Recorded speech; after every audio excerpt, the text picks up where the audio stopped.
চাওকচোন আমি কেনে সমাজত বসবাস কৰোঁ য'ত এগৰাকী নাৰীৰ লগত বাৰে বাৰে প্ৰতিদিনে মানসিকভাৱেও বলাৎকাৰ কৰা হয়। বাহ, তোৰ বিচক্ষণতা দেখি মোৰ ভাল লাগিছে। ইমান সুন্দৰকৈ তই তাক মান্তি কৰাব পাৰিলি। যিয়ে মোৰ জীৱনৰ সুখ শান্তি কাঢ়ি নিলে তাক মই এটা উচিত শিক্ষা দিম। এতিয়াৰ পৰা মই ন্যায় বিচাৰিম। আপুনি কি কাৰণে আহিছে সেইটো কথা কওক। নীৰৱ ফুকন আৰু অদিতি বৰুৱাৰ ডিভোৰ্চ সংক্ৰান্তত কথা পাতিবলৈ।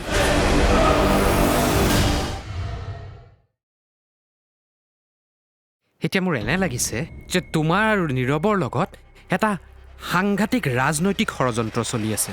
তাৰমানে তোমাৰ আৰু মোৰ মাজত সম্পৰ্ক থকা বুলি মিছাকে কিয় উলিয়াব? ইয়াৰো কাৰণ আছে। ৰাজ ফুকন আমাৰ বিয়াৰ সময়ত ইয়াত নাছিল। সি চাগে কেতিয়াও ভবাই নাছিল যে যিজনী ছোৱালীৰ জীৱন সি এটা সময়ত নষ্ট কৰিছিলে সেইজনী আজি তাৰ ভাই বোৱাৰী ওলাব। তাৰ মুখ লৈ ভয় হৈছিল। কিজানি তাৰ কথা মই সকলোৰে আগত কৈ দিওঁ। সেয়েহে মোক সেইখন ঘৰৰ পৰা আঁতৰাই ৰাখিবলৈ এইবোৰ পৰিকল্পনা। মোক মানসিকভাৱে ইমানেই অশান্তি দিলে যে সেই ঘৰখন এৰি আহিবলৈ মই বাধ্য হৈ গ'লোঁ। মোৰ ধৰ্ষণৰ ঘটনাটো গ্ৰহণ সানি মা দেউতা নীৰৱক এনেকৈ ক'লে যে মই তেওঁলোকৰ চকুৰ আগত সৰু হৈ গ'লোঁ। অকল মোকেই নহয়, মা দেউতাকো সকলোৰে আগত অপমান কৰিছে। সেইবোৰৰ প্ৰত্যুত্তৰ মই আগতেই দিব পাৰিলোঁ, কিন্তু মই দিয়া নাছিলোঁ যাতে মোৰ জীৱনত ঘটা ঘটনাবোৰৰ পুনৰ আবৃত্তি নহয়। মা দেউতা যাতে সুখত থাকিব পাৰে, কিন্তু এইবাৰ মই প্ৰত্যুত্তৰ দিমেই। ৰাজ ফুকনে নিজৰ ভুল স্বীকাৰ কৰিবই লাগিব। সি শাস্তি পাবই লাগিব।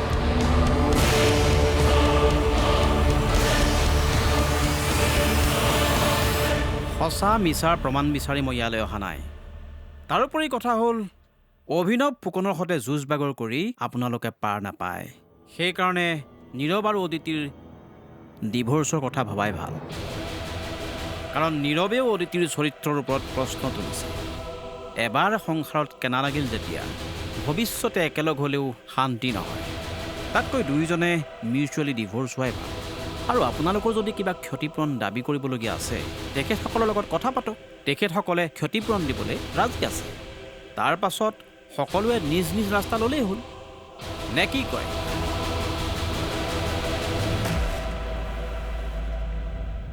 এজনী ছোৱালীৰ জীৱন থান বান কৰি পেলোৱাৰ পাছত এতিয়া আৰু টকাৰে কি ক্ষতি পূৰাব পাৰিব? মোক এতিয়া ইয়ালৈ অভিনৱ ফুকনে পঠিয়াইছে। কথাবোৰ ইয়াতে শেষ কৰিব লাগে। নীৰৱে ইতিমধ্যে এই ডিভোৰ্চ পিটিশ্যনখনত ছাইন কৰি দিছেই। অদিতি বৰুৱাই এই পিটিশ্যনখন পঢ়ি চহীকেইটা কৰি দিলেই হ'ল। তেখেত থকা হ'লে ময়ে কৰাই লৈ যাব পাৰিলোহেঁতেন, কিন্তু তেখেত নাই যেতিয়া এইখন মই ইয়াতে থলোঁ। আকৌ এদিন আহিম, কথাবোৰ অদিতি বৰুৱাকো বুজাব। এতিয়া আহোঁ।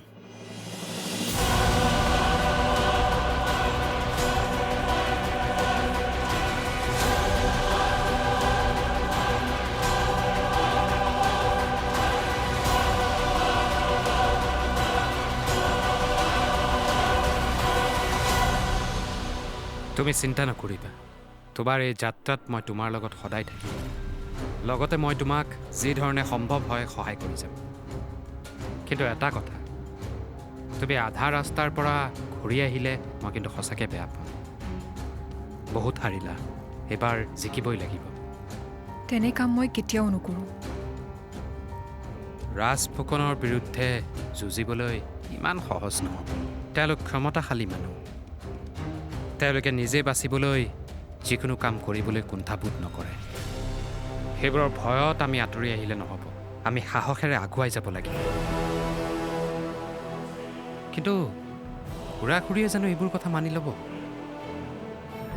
তেওঁলোকক মান্তি কৰাবলৈ মই চেষ্টা কৰিম, আৰু যদি নামানে এই যুদ্ধখন মই অকলেই যুঁজিম।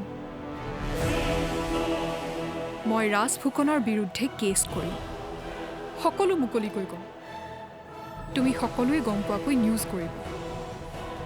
এটা এটাকৈ সকলো কথা কওঁ ইলেকশ্যন খেলিবলৈ ওলাইছে ৰাইজে জানক ৰাজ ফুকনৰ আচল ৰূপটো কি এনেকুৱা মানুহক ৰাইজে চিনি পাবই লাগে নহ'লে আগলৈকৈ ৰাইজৰ প্ৰতিনিধি হ'লে ডাঙৰ কথা হ'ব ৰাজ ফুকনক ৰাইজৰ আগত নাঙঠ কৰিহে এৰো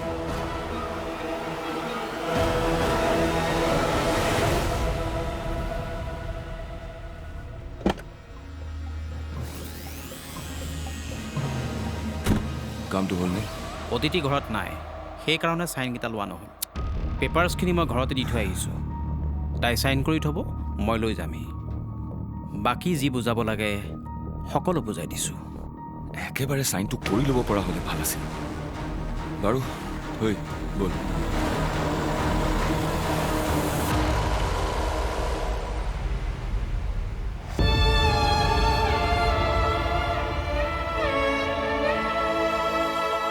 কি দিন চাবলগীয়া হৈছে আমি এইবোৰ মাক হৈ মই মোৰ ছোৱালীজনীক এতিয়া কি পৰামৰ্শ দিম নিজৰ স্বামীয়ে পঠিয়াই দিয়া এই ডিভোৰ্চ পেপাৰখনত চহী কৰিবলৈ দিম নে সকলো সহ্য কৰি আকৌ সেই ঘৰখনত জীৱনটো কটাবলৈ দিম উপায় নাই বন্তি এতিয়া আৰু একো আশা কৰি লাভ নাই এতিয়া যিমানেই যি নকওঁ কিয় দুখটোতো আমাৰেই আমি মিছা কথা কৈ আমাৰ ছোৱালীক তেওঁলোকৰ ল'ৰালৈ বিয়া দিছিলোঁ আৰু এতিয়া তেওঁলোকে যি বিচাৰিছে সেয়া হ'লেই ভাল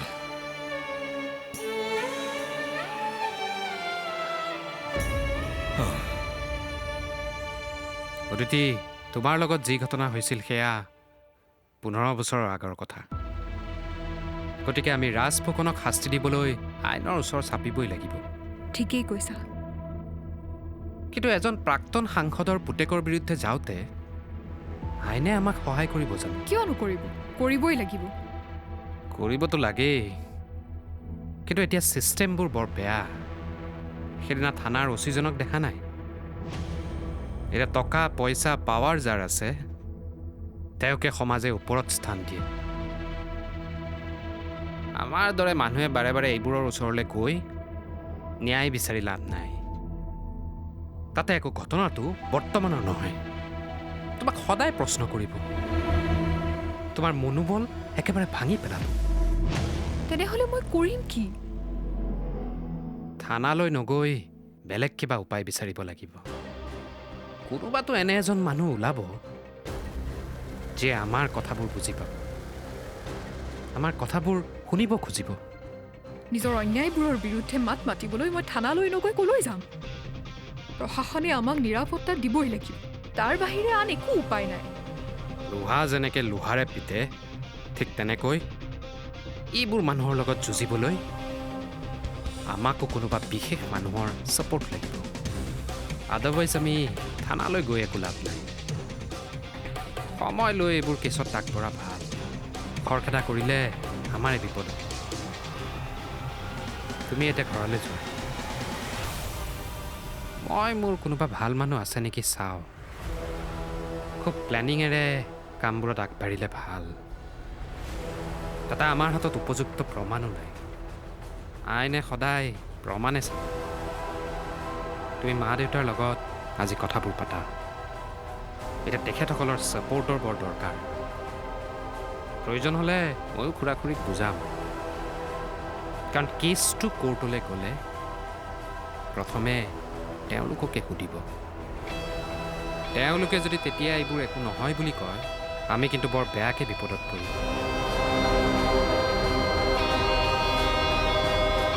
এতিয়া বলা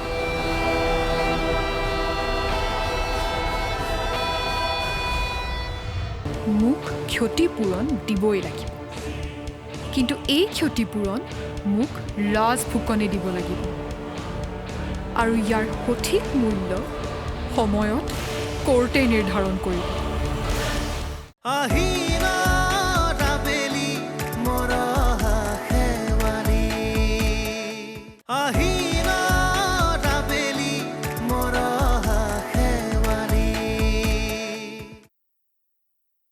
তুমি একেবাৰে বেয়া নাপাবা ৰেৱতী মানুহৰ মুখে মুখে কথাবোৰ শুনিছোঁ আৰু ছ'চাইটিকটো জানাই সৰু কথা এটা হ'লে মানুহে কিমান ডাঙৰ কৰে। কি ক'ত শুনিছা ভালকৈ কোৱাচোন। বাৰু সেইবোৰ বাদ দিয়া, বোৱাৰীজনী বোলে গ'লগৈ, কথাটো সঁচা নেকি? শুনিছোঁ বোৱাৰীজনীয়ে বোলে একেবাৰে ঘৰলৈ গুচি গ'ল। শৰ্মানী, আজিৰ যুগটো আগৰ দৰে হৈ থকা নাই। তথাপিও ঘটনাটো কি? ল'ৰাই জানো নিজে ছোৱালী চোৱা নাছিল? ল'ৰা আৰু বোৱাৰীয়ে একেলগে গোটেই জীৱনটো থকাৰ কথা। সিহঁত দুটাৰেই যদি মতৰ মিল নাথাকে, আমিতো আৰু জোৰ কৰি সিহঁতৰ সংসাৰখন ধৰি ৰাখিব নোৱাৰোঁ। কথাটো অৱশ্যে সঁচা।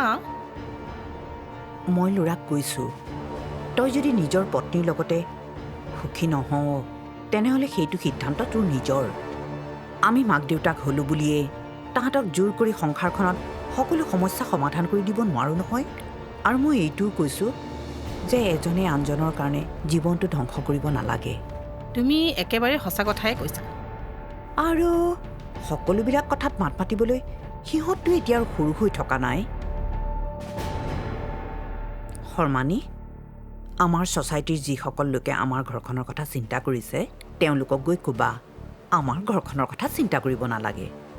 এওঁ সাংসদ হৈ থকাৰ সময়ত গোটেই সমষ্টিটোৰ কামেই তেওঁ সমাধান কৰিছিল। এতিয়া ঘৰখনৰ সৰু কথা এটা সমাধান কৰাটো তেওঁৰ কাৰণে কি ডাঙৰ কথা। পিছে তুমি যে আমাৰ ৱেল উইচাৰ, সেই কথাটো গম পাইহে বৰ ভাল পালোঁ।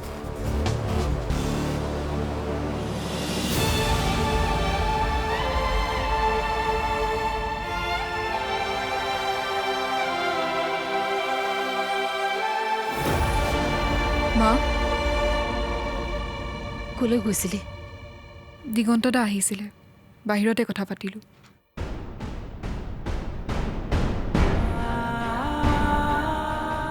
কি হ'ল মা?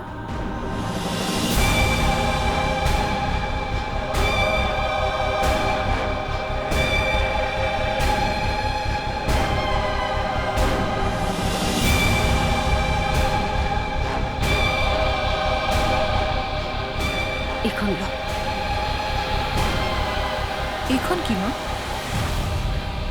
নীৰৱে উকিল পঠিয়াই দিছিল।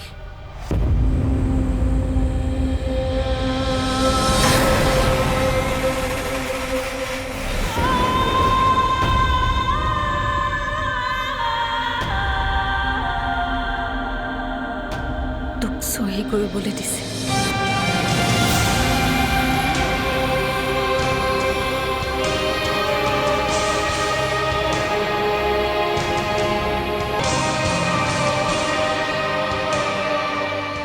ভাবিছা মাজনী, যি কৰিলে ভাল হয় বুলি ভাব তাকেই কৰ। মই তোক একো নকওঁ।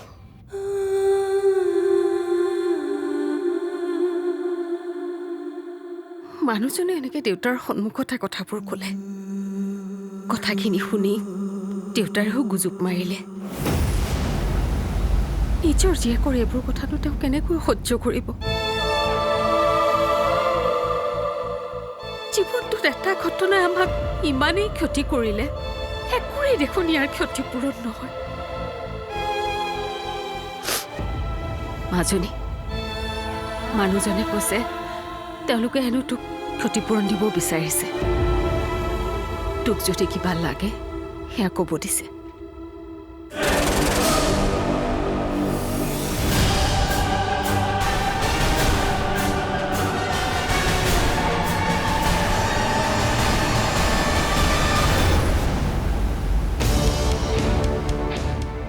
তেওঁলোকে যদি মোক ক্ষতিপূৰণ দিব বিচাৰিছে তেনেহ'লে মই ল'ম মা। মোক ক্ষতিপূৰণ দিবই লাগিব, কিন্তু এই ক্ষতিপূৰণ মোক ৰাজ ফুকনে দিব লাগিব। আৰু ইয়াৰ সঠিক মূল্য সময়ত কোৰ্টে নিৰ্ধাৰণ কৰিব। মই ৰাজ ফুকনৰ বিৰুদ্ধে যুঁজিম। যিসকলে ৰাজ ফুকনক চিনি পোৱা নাছিল এতিয়া ভালদৰে চিনি পাব।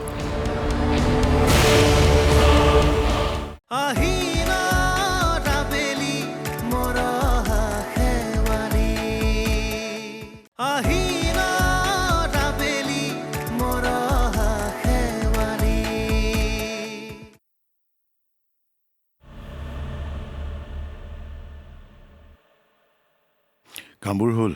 হ'ল দেউতা। কৃপালে পেপাৰ্ছবোৰ অদিতিহঁতৰ ঘৰত থৈ আহিছে, চাইন কৰি থ'বলৈ কৈছে। সি নিজে গৈ অদিতিহঁতৰ ঘৰৰ পৰা পেপাৰ্ছবোৰ লৈ আহিব। ঠিক আছে, এতিয়া তই এইবোৰ বাদ দি ইলেকশ্যনৰ কামত লাগ। মাজে মাজে পাৰ্টিৰ অফিচলৈ যাবি। এতিয়া পাৰ্টি অফিচত বহুতেই টিকেটৰ কাৰণে লাগি আছে, গতিকে তই এতিয়া এইবোৰত লাগি থাকিলে নহ'ব। ইউ আৰ ৰাইট দেউতা। এতিয়াৰে পৰা কামত ফ'কাছ কৰিম। ঠিক আছে দে।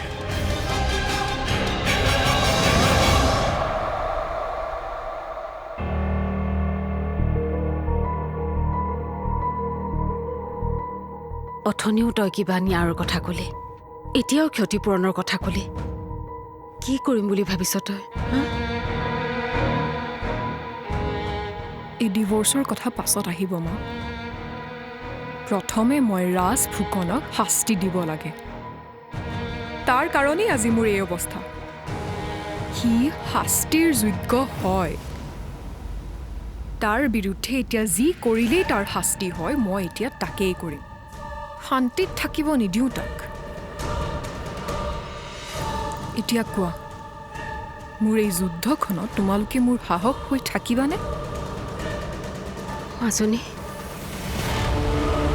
তই এইবোৰ কি কৈছ? মই একো বেয়া কথা কোৱা নাই। ফুকনৰ পৰিয়ালটোৱে মোৰ জীৱনৰ লগত যি হেতালি খেলিলে, তাৰ প্ৰত্যুত্তৰ মই দিবই লাগিব।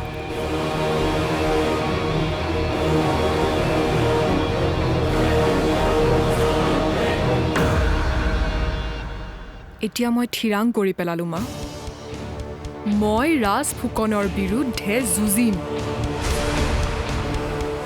যিসকলে ৰাজ ফুকনক চিনি পোৱা নাছিল, এতিয়া ভালদৰে চিনি পাব।